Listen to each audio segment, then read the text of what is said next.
Docteur, ma peau est ultra moche en ce moment. J'ai des taches, des irrégularités, des pores dilatés, des petits boutons. Bref, j'ai le teint complètement terne.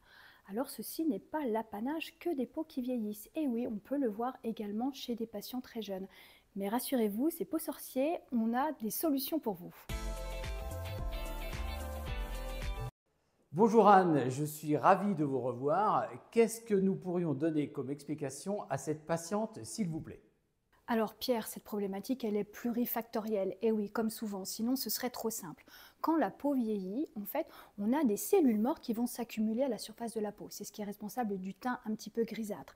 Ces cornéocytes vont aller boucher les follicules pilosébacés et ça va être responsable d'une hyperséborrhée sous-jacente avec une bactérie, le Cutibacterium acnes, qui va se développer et c'est ce qui est responsable d'inflammation et de petites imperfections, les petits boutons. Mais également, quand on vieillit, eh bien, on a des taches qui apparaissent. Ceci est dû bien sûr au soleil, mais pas que, également à la pollution.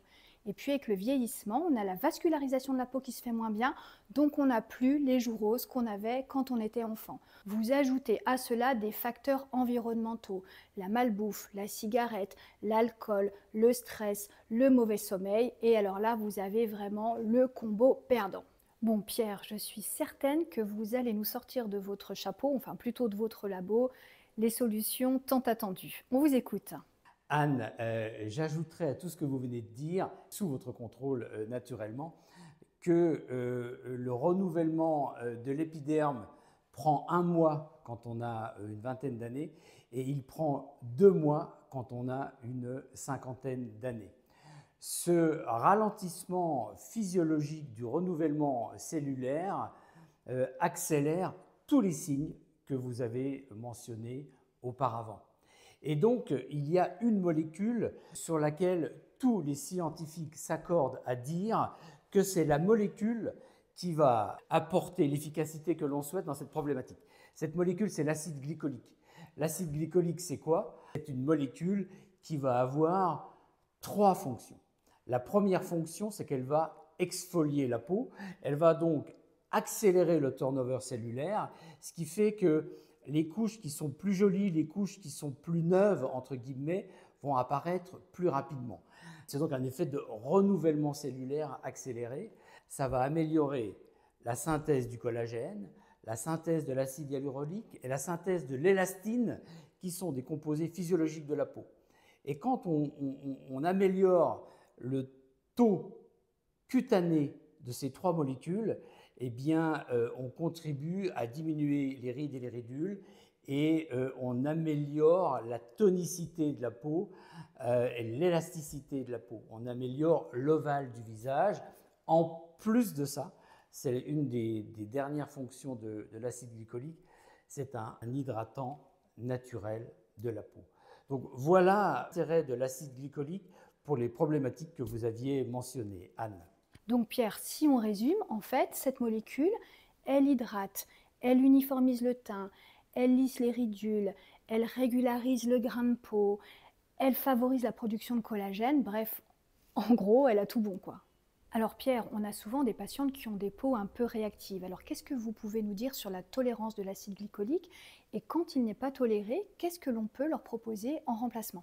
Oui, vous avez raison, c'est une très bonne question, merci Anne. L'acide glycolique, c'est une petite molécule. C'est le plus petit des AHA.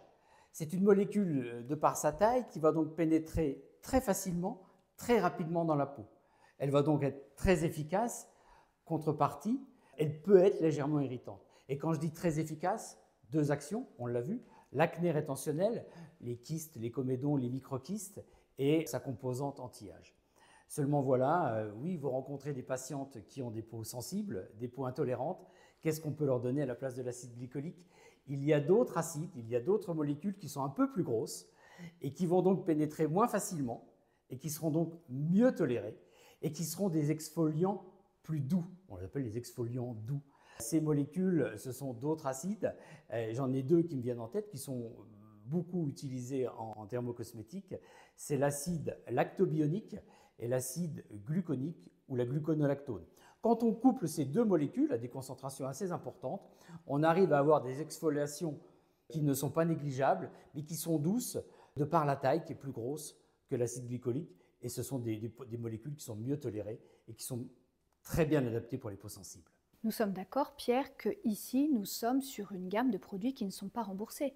Oui, Anne, vous le savez très bien, chez Codexia, nous avons deux gammes de produits. Nous avons les excipients pour les préparations magistrales avec le nom de marque Codexial, et nous avons une gamme de dermocosmétiques issue de ce savoir-faire que nous avons appelé Eno.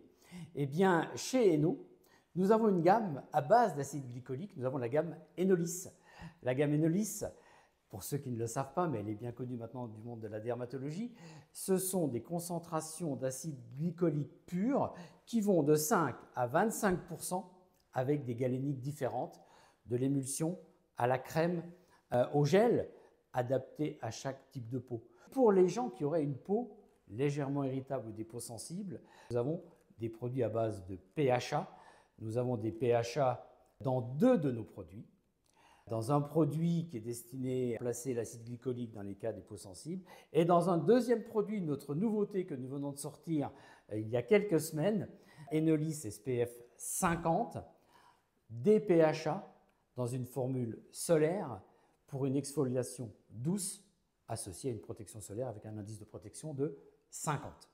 Merci Pierre pour ces informations qui sont ultra complètes. Alors, est-ce que vous pourriez également nous faire un petit décryptage sur ce que les patientes appellent les acides de fruits? Et oui, qu'est-ce que les acides de fruits en fait?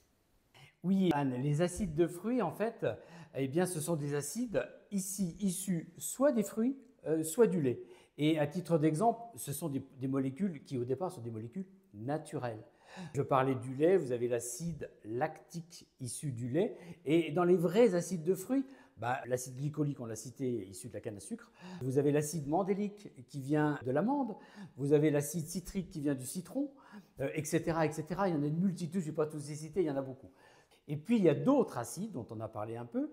Il y a les PHA, les polyhydroxyacides. Ce sont des acides de synthèse. Ce ne sont pas des acides naturels.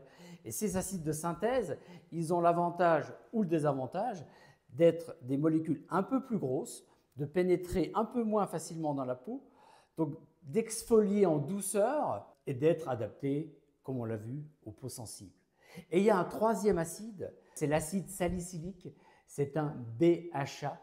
Je ne rentre pas dans les détails, ça veut dire bêta-hydroxyacide. L'acide salicylique est très employé dans les cosmétiques. La réglementation nous impose à fixer son pourcentage maximum à 2% dans les formules. Et l'acide salicylique, au même titre que les autres acides, est un exfoliant. Molécule grosse, bonne tolérance à 2%, et au-delà de 2%, on rentre dans le cadre de la préparation magistrale ou du médicament. Retenez bien, tous ces acides sont des acides exfoliants et c'est la taille de la molécule qui va générer la douceur ou la force de l'exfoliation. Alors, si on résume, pour avoir un teint lumineux, glowy, on a une routine adaptée. Déjà, on se démaquille bien tous les soirs. On exfolie sa peau régulièrement avec des produits adaptés selon la tolérance de sa peau. Ça peut passer par l'acide glycolique, la gluconolactone, l'acide lactique, l'acide citrique, l'acide salicylique et bien d'autres. On hydrate bien sa peau et surtout, on se protège du soleil tous les jours de toute l'année. Et bien sûr, on ajoute à cela une bonne hygiène de vie. On dort bien, on essaye de faire du sport, on ne fume pas, pas trop d'alcool, une alimentation diversifiée avec pas trop d'aliments transformés et on essaye au maximum de limiter le stress quotidien.